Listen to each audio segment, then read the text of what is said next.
नमस्कार मित्रों, बहुत बहुत स्वागत है आपका fact study SM YouTube channel पर। तो चलिए आज 3 फरवरी 2022 के जितने भी इंपॉर्टेंट क्वेश्चन बन सकते हैं सारे हम इस वीडियो में डिस्कस करते हैं एक्स्ट्रा फैक्ट के साथ। तो चलिए वीडियो शुरू करते हैं बिना समय बर्बाद किए। जैसे हमारे वीडियोज़ का ट्रेंड रहता है, हम आपसे एक बहुत ही शानदार सा प्रश्न पूछते हैं और जो हमने कल प्रश्न पूछा था उसका उत्तर हम आपको वीडियो के अंत में बताएंगे। पूरा वीडियो आप ध्यान से देखिएगा, बहुत अच्छा कंटेंट आपको मिलने वाला है। ये देखिए, ये बहुत शानदार क्वेश्चन है और ये क्वेश्चन बिल्कुल आप ऐसा मत सोचिएगा कि मैं कुछ भी पूछ रहा हूँ। ये जो है चर्चा में था, क्योंकि जो है झांकी थी ना, 26 जनवरी की झांकी में इसका जिक्र किया गया है, इसलिए ये प्रश्न यहाँ पर बना है और इसलिए ये प्रश्न मैंने आपसे पूछा है। पाल दाधव हत्याकांड किस राज्य से संबंधित है, आपको ये बताना है कमेंट सेक्शन में। मध्य प्रदेश, गुजरात, उत्तर प्रदेश या मणिपुर, आपको बताना है। बिल्कुल मैं आपको हिंट दे देता हूँ। बिल्कुल ये जलियांवाला बाग हत्याकांड था ना, जो उसी की तर्ज पर था। ये उससे भी मैं कहूँगा भयावह था पाल दाधव हत्याकांड। इसके बारे में हमें हिस्ट्री में नहीं पढ़ाया जाता है, लेकिन जो है इस बार ये चर्चा में था, तो एग्जाम में जरूर ये क्वेश्चन बनेगा। पाल दाधव हत्याकांड किस राज्य से संबंधित है, आपको जरूर बताना है, ठीक है। चलिए आज का करंट अफेयर शो शुरू करते हैं। पहला प्रश्न है, बहुत शानदार प्रश्न आपके सामने आ गया है। हाल ही में बम चक्रवात या बॉम्ब चक्रवात भी इसको बोलते हैं, इसके कारण किस देश के कई राज्यों में जो है इमरजेंसी की घोषणा हो गई है, ठीक है। तो याद रखिएगा, USA United state of America के पूर्वी तटों पर, ठीक है, न्यूयॉर्क वाला एरिया जो है वहाँ पर जो है बॉम्ब या बम चक्रवात आया है। ये बर्फीला चक्रवात है, याद रखिएगा, ठीक है। और इससे काफ़ी तबाही हुई है और मैं आपको चक्रवातों के बारे में बात आई है, चक्रवातों के बारे में मैं आपको जो है कुछ जानकारी दे देता हूँ। देखिए चक्रवात ऐसे आते हैं ना, ऐसे आते हैं चक्रवात, देखिए जैसे। तो यहाँ पर जो है बहुत लो प्रेशर होता है बीच में और बाहर हाई प्रेशर होता है। तो जो है ये low pressure, high pressure to low pressure, ये हवाएं चलती रहती हैं, ठीक है। और चक्रवात काफ़ी तेज़ होता जाता है। ये वाला जो क्षेत्र होता है ना, इस क्षेत्र को बोलते हैं आई क्षेत्र बोलते हैं इसको। ये सेंटर वाला जो होता है इसको आई बोलते हैं और यह एक बहुत ही शांत क्षेत्र होता है। तो आपसे डिजास्टर मैनेजमेंट के अंतर्गत प्रश्न बन सकता है कि आई क्षेत्र जो है किसी भी साइक्लोन का जो है सबसे शांत क्षेत्र कौन सा होता है। तो याद रखिए आई जो होता है वो सबसे शांत क्षेत्र होता है, ठीक है। ये बात आप याद रखिएगा। और कोई भी चक्रवात आता है तो उसको जो है भारत में अगर कोई भी चक्रवात आया, ठीक है, तो उसको सुपर चक्रवात को ही साइक्लोन बोला जाता है। तो अगर कोई साइक्लोन आया है तो उसको सुपर साइक्लोन की कैटेगरी में कब रखा जाता है, जब उसकी स्पीड जो है 220 किलोमीटर प्रति घंटे की रफ्तार से ज़्यादा हो जाती है, तब उसे सुपर साइक्लोन की कैटेगरी में रख दिया जाता है, याद रखिएगा। अमेरिका की बात याद आई है तो याद रखिएगा, अमेरिका के सिक्कों पर पहली अश्वेत महिला दिखी है, माया एंजेलोमा, ठीक है, याद रखिएगा, माया एंजेलोमा, ठीक है, याद रखिएगा। अब देख लेते हैं जगह जगह पर जो है एरिया बाइज एरिया चक्रवातों के कई नाम है। तो याद रखिएगा, विली विलीज जो है ऑस्ट्रेलिया में बोला जाता है, चीन सागर और प्रशांत महासागर क्षेत्र में टाइफून बोला जाता है, याद रखिएगा। चक्रवात के ये नाम है, ठीक है।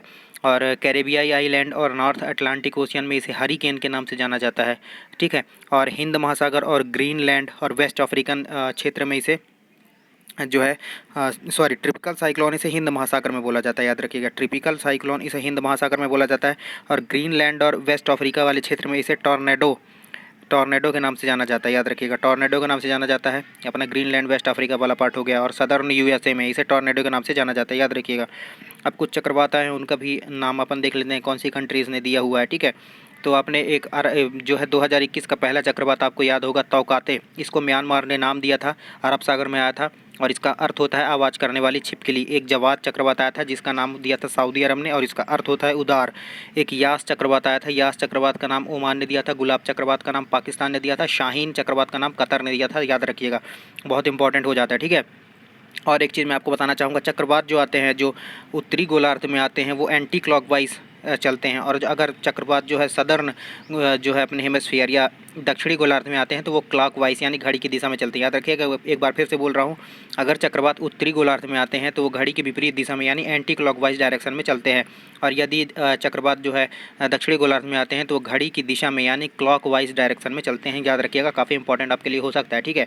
और मैं बताना चाहूँगा, गर्म और शुष्क मरुस्थल जो सहारा है ना, गर्म और शुष्क मरुस्थल विश्व का सबसे ज़्यादा जो नॉर्थ अफ्रीका में पड़ता है सहारा मरुस्थल, उसमें भी इस बार बर्फ़बारी हो गई है और पिछले 42 सालों में ये 5वीं बार है जब सहारा मरुस्थल में बर्फ़बारी हुई है। तो ये बात भी आप याद रखिएगा।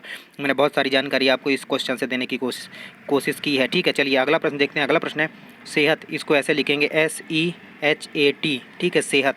इसका फुल फॉर्म आप देख लीजिए, service e health assistance and teleconsultation, ठीक है, याद रखिएगा। एक बार फिर से मैं आपको फुल फॉर्म बताता हूँ, service e health service e health assistance and teleconsultation, ठीक है। ये किस मंत्रालय ने जो है किस मंत्रालय से ये पोर्टल जो है संबंधित है, ठीक है। याद रखिए इसमें आप कंफ्यूज हो सकते हैं स्वास्थ्य मंत्रालय से। स्वास्थ्य मंत्रालय बिल्कुल इसका आंसर नहीं है।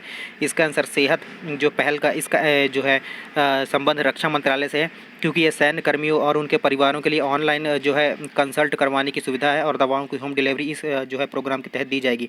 पूरी तरह स्वास्थ्य मंत्रालय का जो है कार्यक्रम है। याद रखिएगा, बहुत इंपॉर्टेंट क्वेश्चन है आपके लिए, छपने वाला प्रश्न है।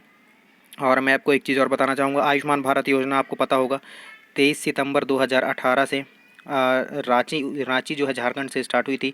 इसी की तरह एक चिरंजीवी योजना भी राजस्थान में चलती है, 1 मई 2021 को जो है वो लागू हुई है, ठीक है। और पीएम आत्मनिर्भर स्वास्थ्य भारत योजना की स्टार्ट जो है वाराणसी से स्टार्ट हुई थी, ठीक है। इसका उद्देश्य क्या था? पीएम आत्मनिर्भर स्वास्थ्य भारत योजना का जो वाराणसी से स्टार्ट हुई, इसका उद्देश्य था स्वास्थ्य संबंधी इंफ्रास्ट्रक्चर डेवलप करना, ठीक है। ये बात आप याद रखिएगा, छोटी चीज़ें मैंने आपको बताने की कोशिश की है। चलिए, स्वास्थ्य मंत्री कौन है? अपने मनसुख मांडवीय हैं, ठीक है। और TB board, stop TB board के अध्यक्ष भी हैं मनसुख मांडवीय, ठीक है। और याद रखिएगा एमएसएमई मंत्री कौन है? नारायण राणे। एमएसएमई जो है एमएस और केवीआईसी खादी और ग्रामोद्योग विभाग, जिसका हेडक्वार्टर मुंबई में है, इसके अध्यक्ष विनय कुमार सक्सेना, वो एमएसएमई मंत्रालय के अंतर्गत ही आता है। और केवीआईसी 1956 के अधिनियम से इसकी स्थापना होती है। एलआईसी की स्थापना भी 1956 के अधिनियम से होती है, याद रखिएगा। रक्षा मंत्री कौन है? रक्षा मंत्री हैं हमारे राजनाथ सिंह। आयुष मंत्री कौन है? आप मुझे कमेंट सेक्शन में बताएंगे, ठीक है। चलिए अगला प्रश्न देखते हैं। अगला प्रश्न है, हाल ही में 1 फरवरी 2022 को किस बल ने अपना 46वां स्थापना दिवस मनाया? याद रखिएगा, काफ़ी इंपॉर्टेंट क्वेश्चन है। जो है आईसीजी इंडियन कोस्ट गार्ड ने अपना जो है 1 फरवरी 2022 को अपना 46वां स्थापना दिवस मनाया, याद रखिएगा। और जो हमारी इंडियन कोस्ट गार्ड है वो दुनिया की चौथी सबसे बड़ी तटरक्षक है। हमारी भारत की जो है दुनिया की चौथी सबसे बड़ी तटरक्षक बल है हमारी भारतीय तटरक्षक बल, ठीक है। याद रखिएगा, इसके प्रमुख है 24वें प्रमुख अभी हाल में बनाए गए थे वीरेंद्र सिंह पठानिया, ठीक है। याद रखिएगा। और मैं आपको एक एक्स्ट्रा क्वेश्चन बताना चाहता हूँ, यहाँ पर मुझे याद आ गया है कि सॉरी, याद रखिएगा 150 गांवों को विलेज ऑफ एक्सीलेंस बनाने में मदद कौन कर रहा है? तो याद रखिएगा इज़राइल जो है हमारे 150 गांवों को विलेज ऑफ एक्सीलेंस जो है बनाने में मदद कर रहा है, ये बात आप याद रखिएगा। और इज़राइल, अगर आपसे पूछता है ड्रिप इरिगेशन प्रणाली की जो शुरुआत किसने की थी, तो इज़राइल ने ही की थी, याद रखिएगा। बहुत इंपॉर्टेंट क्वेश्चन है, ठीक है। और आयरन डोम इनकी जो है डिफेंस सिस्टम है, तो आपसे पूछा जा सकता है। हमने हेरॉन ड्रोन भी इज़राइल से लिया था। बराक अगर पूछता है किसका इनिशिएटिव है, तो इज़राइल और जो है भारत का इनिशिएटिव है बराक, याद रखिएगा। काफ़ी इंपॉर्टेंट क्वेश्चन है आपके लिए, ठीक है। चलिए अगला प्रश्न देखते हैं। अगला प्रश्न है, हाल ही में रक्षा खुफिया मंत्रालय का प्रमुख किसे बनाया गया? याद रखिएगा, हाल ही में रक्षा खुफिया मंत्रालय, इसका गठन 2002 में हुआ था। और याद रखिएगा, इसके प्रमुख बनाए गए हैं GAV रेड्डी। रक्षा खुफिया मंत्रालय के प्रमुख बनाए गए हैं GAV रेड्डी। एस सोमनाथ दिख रहे हैं, ये इसरो के 10वें प्रमुख बनाए गए हैं, ये बात भी आप याद रखिएगा। काफ़ी इंपॉर्टेंट क्वेश्चन आपके लिए हो जाता है, ठीक है। और एक मैं यहीं पर एक एक्स्ट्रा क्वेश्चन भी आपको बताना चाहूँगा कि कोयला नियंत्रण संगठन, इसका एक प्रमुख प्रकाशन जारी किया जाता है, क्या आप इसका नाम बता सकते हैं? कोयला नियंत्रक संगठन, इसका एक प्रमुख प्रकाशन जारी किया जाता है, क्या आप बता सकते हैं? कोल डायरेक्टरी ऑफ इंडिया, याद रखिएगा, कोल डायरेक्टरी ऑफ इंडिया, ये जो है कोयला नियंत्रण संगठन का प्रमुख प्रकाशन है, याद रखिएगा। इस प्रश्न का उत्तर हो जाएगा JAV रेड्डी। जो मैं आपको एक्स्ट्रा इन्फॉर्मेशन देता हूँ उसको आप जो है कॉपी में जो है नोट करते चलिएगा, ठीक है। यहाँ पर मैं थोड़ा सा आपको शोर भी महसूस हो रहा होगा। मैं यहाँ पे छत में जो है वीडियो रिकॉर्ड कर रहा हूँ, तो उसके लिए मैं क्षमा प्रार्थी हूँ, ठीक है। क्योंकि थोड़ा सा आज अंडर मेंटेनेंस था, ठीक है, जहाँ पर मैं रिकॉर्ड करता हूँ, तो यहाँ पर थोड़ा सा शोर होगा, आप एडजस्ट कर लीजिएगा। अगला प्रश्न है, हाल ही में होयसाला मंदिर को यूनेस्को की विश्व विरासत स्थल सूची के लिए नामांकित किया गया, यह किस राज्य में स्थित है? आपको बताना है। यह कर्नाटक में स्थित है, याद रखिएगा, ठीक है। इसको 2022-23 के लिए विश्व विरासत नामांकन के रूप में शामिल किया गया है, अभी शामिल नहीं हुआ, बस नामांकन जारी किया गया है, याद रखिएगा। ये कर्नाटक के हेलावेडे एरिया में है कर्नाटक के, याद रखिएगा। और ये बेसर शैली का मंदिर है। मैं आपको मंदिरों के बारे में बताना चाहूँगा। नागर शैली जो है नॉर्थ इंडिया में प्रचलित है, और नागर शैली होती है, और एक कौन सी होती है मुझे याद नहीं आ रहा एग्जैक्टली। द्रविड़ शैली एक होती है। द्रविड़ शैली जो है साउथ इंडिया में जो है ज़्यादा प्रचलित होती है, ठीक है, द्रविड़ शैली। तो याद रखिएगा, इन दोनों का, नागर शैली और द्रविड़ शैली का मिक्सअप होता है बेसर शैली, याद रखिएगा। बेसर शैली ये काफ़ी इंपॉर्टेंट हो जाता है। तो ये बेसर शैली का बहुत ही शानदार एग्जाम्पल है होयसाल मंदिर, ठीक है, याद रखिएगा। बहुत इंपॉर्टेंट क्वेश्चन आपके लिए, और ये कर्नाटक में है, इसको नामांकन मिल गया है। और हमारे यहाँ कितनी यूनेस्को वर्ल्ड हेरिटेज साइट है? जो 40 है, याद रखिएगा। 40वीं कौन सी है? गुजरात की धौलावीरा। 39वीं कौन सी है? रमप्पा, काकती रमप्पा रुद्रेश्वर मंदिर तेलंगाना का। और अमूर्त विरासत स्थल अगर पूछता है तो वो टोटल 14 है, याद रखिएगा। और 14वीं अमूर्त विरासत स्थल जो है दुर्गा पूजा, ये बात भी आप याद रखेंगे, बहुत इंपॉर्टेंट क्वेश्चन है। इस प्रश्न का उत्तर हो जाएगा तेलंगाना, सॉरी कर्नाटक, सॉरी कर्नाटक। ये बहुत इंपॉर्टेंट क्वेश्चन है और छपने वाला प्रश्न है, बिल्कुल आपके एग्जाम में ये प्रश्न छपा हुआ मिलेगा। आप ये बात याद रख लीजिए, ठीक है। World games athlete of the year से नवाजा बने जाने वाला दूसरा भारतीय कौन बन गया? पहले भारतीय कौन थे? रानी रामपाल थी, याद रखिएगा। रानी रामपाल को 2019 में जो है world games athlete of the year मिला गया था। इस बार जो 2022 का जो है ये पी आर श्रजेश को मिला है। बहुत इंपॉर्टेंट क्वेश्चन है, याद रखिएगा। और ये गोलकीपर हैं, हमारे भारतीय हॉकी टीम के गोलकीपर हैं, और इन्हें मेजर ध्यानचंद्र खेल रत्न अवार्ड भी मिला हुआ है, जिसमें 25 लाख रुपए की राशि दी जाती है। इस बार 12 लोगों को मिला है, उनमें से एक हैं पी.आर. श्रजेश। और अब तो इन्हें world games athlete of the year से भी नवाजा जा चुका है। बहुत इंपॉर्टेंट क्वेश्चन है ये आपके लिए। और इस बार मैं बताना चाहूँगा, हॉकी की बात याद आई है तो याद रखिएगा, एफ आई एच जो हॉकी की जो सर्वोच्च संस्था है, उसने प्लेयर ऑफ द ईयर किसे घोषित किया है? तो याद रखिएगा Harmanpreet Singh. Most important question है। हरमनप्रीत सिंह, मनप्रीत सिंह नहीं है, याद रखिएगा। मनप्रीत सिंह पिछली बार थे, इस बार हैं हरमनप्रीत सिंह, याद रखिएगा। फीमेल कैटेगरी में भी इंडिया से हैं गुरजीत कौर, फीमेल कैटेगरी में गुरजीत कौर हैं। मेल कैटेगरी में हरमनप्रीत सिंह है, ये प्लेयर ऑफ द ईयर हैं एफ के, ठीक है। और उभरते प्लेयर भी भारत के ही हैं, विवेक प्रसाद। और फीमेल में उभरते प्लेयर कौन है? शर्मिला देवी। आपसे प्रश्न पूछा जा सकता है शर्मिला देवी का संबंध किससे है? याद रखिएगा, आप लगा देना हॉकी से। और मैं आपको कुछ बताना चाहूँगा, अभी हाल ही में ICC women of the year भी स्मृति मंधाना चुनी गई हैं, याद रखिएगा। और मेंस में जो है सरकारी सोबर्स ट्रॉफी शाहीन आफरीदी ने जीती हुई है, तो ये बात भी काफ़ी इंपॉर्टेंट हो जाती है, आप याद रखिएगा, ठीक है। चलिए अगला प्रश्न देखते हैं। अगला प्रश्न है, सर्जियो मैट्रेला को हाल ही में दूसरा कार्यकाल के लिए कहाँ का राष्ट्रपति चुना गया? याद रखिएगा, इटली के राष्ट्रपति बन गए हैं कौन? सर्जियो मैट्रेला। हालांकि इटली में राष्ट्रपति का पद बहुत ज़्यादा पावरफुल नहीं होता है, लेकिन फिर भी प्रश्न बना है तो आपसे डिस्कस करना ज़रूरी है। यहाँ की पीएम जो है बहुत ज़्यादा ताकतवर होती हैं। यहाँ की कौन है पीएम, आप मुझे कमेंट सेक्शन में बताइए। अगला प्रश्न देखते हैं। अगला प्रश्न है, हाल ही में किस तेलुगु फिल्म ने NHRC वही है नेशनल ह्यूमन राइट कमीशन, जिसके अध्यक्ष हैं अरुण कुमार मिश्रा। तो NHRC की लघु फिल्म में पुरस्कार प्रतियोगिता किसने जीती है? याद रखिएगा, स्ट्रीट स्टूडेंट्स ने, ये तमिल फिल्म है, तेलुगु फिल्म है। और इसने जो है NHRC की लघु फिल्म प्रतियोगिता जीत ली है, याद रखिएगा। यहाँ पर मरक्कर और जय भीम दिख रहे हैं, तो जय भीम याद रखिएगा। ऑफिशियल इस बार एंट्री है, बिल्कुल एंट्री हो गई है इसकी। अब ये ऑस्कर जीत पाती है कि नहीं, विदेशी फिल्म श्रेणी में जय भीम को एंट्री मिल गई है और मरक्कर को भी एंट्री मिल गई है। कुजांगल जो है ये हट गई है, जो है दौड़ से बाहर हो गई है। इसे भी जो है नामांकित किया गया था, लेकिन ये अभी ऑस्कर की रेस से बाहर हो गई, लेकिन फिर भी ये इंपॉर्टेंट है, क्योंकि ढाका इंटरनेशनल फिल्म फेस्टिवल में जो है बेस्ट फिल्म जो है चुनी गई है कुजांगल, याद रखिएगा। इस प्रश्न का उत्तर हो जाएगा स्ट्रीट स्टूडेंट्स। अगला प्रश्न है, हाल ही में भारतीय भू सर्वेक्षण ने भारत का पहला जियो पार्क कहाँ पर स्थापित करने की घोषणा की है? याद रखिएगा, जबलपुर के लमेटा घाट में जो है सॉरी जबलपुर के लमेटा घाट में जो है लमेटा गांव बोल सकते हैं इसको, नर्मदा नदी के तट पर है। यहाँ पर जो है भारतीय भू सर्वेक्षण विभाग ने जो है भूवैज्ञानिक सर्वेक्षण विभाग ने भारत का पहला जियो पार्क स्थापित करने की घोषणा की है, क्योंकि यहाँ पर जो है डायनासोर के अवशेष मिले हुए हैं, ठीक है, याद रखिएगा। अब मैं आपको बताना चाहूँगा, मैंने आपको एक स्टैचू ऑफ वननेस पढ़ाया था ना, ओमकारेश्वर में है, याद रखिएगा। स्टैचू ऑफ वननेस ओमकारेश्वर में है, शंकराचार्य की मूर्ति लगी हुई है। स्टैचू ऑफ इक्वलिटी मैंने आपको पढ़ाया था, हैदराबाद में लगी हुई है। स्टैचू ऑफ इक्वलिटी ये रामानुजमचार्य की है, याद रखिएगा, ठीक है।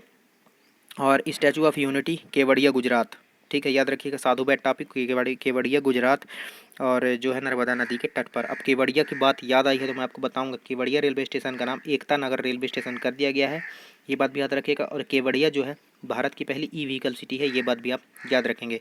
अब स्टैचू ऑफ पीस कहाँ पर है? पाली राजस्थान में है। अंगदाता स्मारक कहाँ पर है? जयपुर राजस्थान में है। रोनाल्डो की प्रतिमा, फेमस फुटबॉलर, पोर्चुगीज फुटबॉलर है रोनाल्डो, उनकी प्रतिमा कहाँ पर लगाई गई थी? गोवा में। बहुत कंट्रोवर्सी हुई थी, ठीक है। क्योंकि गोवा जो है पुर्तगालियों के अधीन था और किसी पुर्तगाली प्लेयर का जो है मूर्ति लगाना गोवा में, इसके लिए काफ़ी कंट्रोवर्सी हो गई थी। तो याद रखिएगा जो है रोनाल्डो की प्रतिमा जो है वो गोवा में स्थापित की गई थी।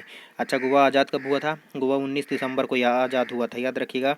इसलिए गोवा जो है अपना लिबरेशन डे, गोवा मुक्ति दिवस 19 दिसंबर को मनाया जाता है। गोवा पहला रेबीज फ्री राज्य भी है। गोवा में अल्कोहल म्यूजियम भी चल रहा है, ये बात भी याद रखिएगा, ठीक है। और सिग्मो फेस्टिवल भी गोवा में होता है, ये बात भी आप याद रखिएगा, ठीक है। और नेताजी सुभाष चंद्र बोस की जो है मूर्ति कहाँ पर लग रही है, आपको क्या पता है? नेताजी सुभाष चंद्र बोस की मूर्ति इंडिया गेट पर लग रही है, जिसमें ग्रेनाइट का प्रयोग किया जाएगा, ये बात भी आप याद रखिएगा। भगवान बिरसा मुंडा की जो है मूर्ति कहाँ पर लग रही है? मोदी जी ने अनावरण किया है रांची सेंट्रल जेल में, याद रखिएगा, रांची सेंट्रल जेल में भगवान बिरसा मुंडा की जो है मूर्ति जो है वहाँ पर जो है मोदी जी ने इनॉग्रेट की है, ये बात भी आप याद रखिएगा, ठीक है। और 15 नवंबर को भगवान बिरसा मुंडा का जो जयंती होता है, इसको भारतीय जनजाति गौरव दिवस के रूप में मनाया जाएगा। अब मैं दिवस भी आपको याद आ गए, दिवस भी बता देता हूँ। 16 जनवरी को नेशनल स्टार्टअप डे मनाया जाएगा। 26 जनवरी को बालवीर दिवस मनाया जाएगा। 26 दिसंबर को बालवीर दिवस। 23 जनवरी को जो है पराक्रम दिवस मनाया जाएगा। 15 नवंबर को तो मैंने बता दिया जनजाति गौरव दिवस भी मनाया जाएगा, ठीक है। याद रखिएगा, ये बहुत ही इंपॉर्टेंट है आपके लिए, इस बार जो है याद रखिएगा, ठीक है। और 16 नवंबर को मैंने आपको बताया था ये जनजाति गौरव दिवस के एक दिन बाद जो है ऑडिट दिवस मनाया जाएगा, ठीक है। ये काफ़ी इंपॉर्टेंट है। इंदौर दिख रहा है, इंदौर भारत की जो है पहली वाटर प्लस सिटी है और सबसे स्वच्छ शहर भी इंदौर ही है, याद रखिएगा, बहुत इंपॉर्टेंट है। ग्वालियर में अभी ड्रोन मेला आयोजित किया गया था। मध्य प्रदेश की बात है तो मध्य प्रदेश याद रखिएगा, साइबर तहसील स्थापित करने वाला देश का पहला राज्य है मध्य प्रदेश। इतनी सारी चीज़ें आपको याद रखनी है, बहुत सारी चीज़ें मैंने आपको बताने की कोशिश की है। हाल ही में एम.आर. कुमार चर्चा में थे, वे किस संस्थान के चेयरमैन है? याद रखिएगा, ये एल.आई.सी के चेयरमैन है। और एम.आर. कुमार का 1 वर्ष का कार्यकाल बढ़ा दिया गया है और ये काफ़ी इंपॉर्टेंट क्वेश्चन हो जाता है। 2023 तक ये अपने पद पर बने रहेंगे, याद रखिएगा। मैंने आपको बताया एल.आई.सी की स्थापना जो है 1956 के अधिनियम से होती है और के.वी.आई.सी यानी खादी और ग्रामोद्योग विभाग की स्थापना भी 1956 के अधिनियम से होती है, ठीक है। और सेबी की बात करें तो सेबी के अध्यक्ष कौन है? अजय त्यागी हैं, याद रखिएगा, ठीक है। और यहाँ पर मैं आपको बताना चाहूँगा, स्टार्टअप्स जो होते हैं ना, स्टार्टअप्स कौन से होते हैं? स्टार्टअप जो नई जो है कंपनियाँ खोली जाती हैं उन्हें स्टार्टअप कहते हैं, ठीक है। तो स्टार्टअप्स के मामले में इस बार जो है बेंगलुरु को पीछे छोड़ दिया है दिल्ली ने। अगर आपसे प्रश्न आ गया, इस बार ये बजट में बताया गया है, याद रखिएगा, कि स्टार्टअप के मामले में इस बार टॉप पर कौन है, तो याद रखिएगा स्टार्टअप के मामले में टॉप पर जो है दिल्ली है। इसने बेंगलुरु जो कुछ सिलिकॉन वैली बोला जाता है उसको पीछे छोड़ दिया है। दिल्ली में इस बार लगभग 5,000 नए स्टार्टअप्स जो है वो सामने आए हैं, याद रखिएगा, बहुत इंपॉर्टेंट क्वेश्चन ये आपके लिए हो जाता है। जबकि बेंगलुरु में इस बार 4500 के करीब ही स्टार्टअप है। तो दिल्ली मैं आपको बार बार बोल रहा हूँ स्टार्टअप के मामले में पहले नंबर पर आ गया है। स्टार्टअप डे तो मैंने आपको बताया कि 16 जनवरी को मनाया जाता है, ठीक है। और अगर स्टार्टअप्स के मामले में राज्य की बात आती है तो वो महाराष्ट्र है, ठीक है, याद रखिएगा, ये दोनों चीज़ याद रखिएगा। अगर स्टार्टअप्स जो है टॉप पर कौन है स्टार्टअप के मामले में तो महाराष्ट्र है। और अगर इस कोई जगह पर्टिकुलर जगह पूछता है तो उससे दिल्ली है, याद रखिएगा, दिल्ली। इसने बेंगलोर को पीछे छोड़ दिया है। ये काफ़ी इंपॉर्टेंट क्वेश्चन आपके लिए हो सकता है, ठीक है। चलिए, अब केंद्रीय बजट आया है तो केंद्रीय बजट के थ्रू कुछ इंपॉर्टेंट जो है बिंदु अपन देख लेते हैं। तो वर्चुअल डिजिटल परिसंपत्तियों के हस्तांतरण में जो है 30% का टैक्स लगा जाएगा। सिंपल आपको बताता हूँ, जो क्रिप्टो करेंसी है, क्रिप्टो करेंसी जैसे बिटकॉइन वगैरह, इस पर जो है अब 30% टैक्स जो है सरकार लेगी, याद रखिएगा। अब बिटकॉइन की बात याद आई है तो याद रखिएगा, बिटकॉइन को 2009 में सातोशी नाकामोतो ने खोजा था, याद रखिएगा, ये आ सकता है, बहुत इंपॉर्टेंट क्वेश्चन है। बिटकॉइन को 2009 में सातोशी नाकामोतो द्वारा खोजा गया था। और सुडोको भी एक आ सकता है, सुडोको भी मुझे याद आ गया। सातोशी नाकामोतो को नाम लेते ही मुझे सुडोको खेल निर्माता के भी नाम याद आ जाता है। जो सुडोको आप खेल खेलते हैं उसको भी माकी काजी ने बनाया था, याद रखिएगा। अब देखते हैं, तो अब क्रिप्टो करेंसी वगैरह पर जो डिजिटल करेंसी होती हैं जिन्हें आप छू नहीं सकते, उस पर 30% का जो है टैक्स अब भारत सरकार लगाएगी। इस बार बजट आज़ादी के 100वें बजट के आधार बजट के रूप में पेश किया गया है। अब जान रहे हैं आप, आज़ादी का 75वां हम पर्व मना रहे हैं, ठीक है। तो अब आज से जो है 25 साल बाद हम 100वां जो है आज़ादी का पर्व मनाएंगे। तो उसी के आधार बजट के रूप में जो है इस बजट को पेश किया गया है। डिजिटल रूप में डिजिटल रूपी भी लॉन्च किए जाने की घोषणा की गई है, ठीक है, याद रखिएगा। और ये दूसरा पेपरलेस बजट है, ठीक है। इससे पहले जो बजट आया था वो पहला पेपरलेस बजट था, याद रखिएगा। और वित्त मंत्री के रूप में निर्मला सीतारमण जी का ये चौथा बजट है, ये बात भी आप याद रखिएगा। अब ये काफ़ी इंपॉर्टेंट हो जाता है कि चालू वित्त वर्ष में राजकोषीय घाटा कितना हुआ है। फिजिकल डेफिसिट इसको बोलते हैं, 6.9% हुआ है, याद रखिएगा। 6.9% टोटल जीडीपी का चालू वित्त वर्ष में राजकोषीय घाटा। पिछले वर्ष तो 2 समथिंग चला गया था, मुझे एग्जैक्टली डेटा याद नहीं है, उससे तो काफ़ी कम हो गया। तो ये हमारी वित्त जो इकोनॉमी में सुधार देखा जा रहा है, ठीक है, याद रखिएगा। और आगामी वित्त वर्ष में जो है राजकोषीय घाटा कितना होने का अनुमान है, तो 6.4% होने का अनुमान है। चालू वित्त वर्ष में तो 6.9% है, आगामी वित्त वर्ष में 6.4% होने का अनुमान है, ठीक है, याद रखिएगा। और अगला प्रश्न देखते हैं। अगला जो फैक्ट है, अगले 3 वर्ष में 400 वंदे भारत ट्रेन चलाए जाने की भी घोषणा की गई है, तो ये बात भी आप याद रखिएगा। मैंने आपसे कल प्रश्न पूछा था कि नेपाल के प्रथम प्राइम मिनिस्टर कौन है, याद रखिएगा, विश्वेश्वर प्रसाद कोइराला नेपाल के पहले प्राइम मिनिस्टर हैं। बहुत शानदार प्रश्न है आपके लिए। चलिए, वीडियो का कॉन्टेंट अगर आपको अच्छा लगा हो, वीडियो को लाइक कर दीजिए, चैनल को सब्सक्राइब कर लीजिए, अपने दोस्तों के साथ शेयर कर लीजिए। मैं बीच में कभी नहीं बोलता, इससे आपका समय बर्बाद होता है, ठीक है। तो वीडियो देखने के लिए बहुत बहुत धन्यवाद। आपका दिन शुभ हो। जय हिंद, जय भारत। मिलते हैं करंट अफेयर्स के अगले डोज में। जय हिंद, जय भारत।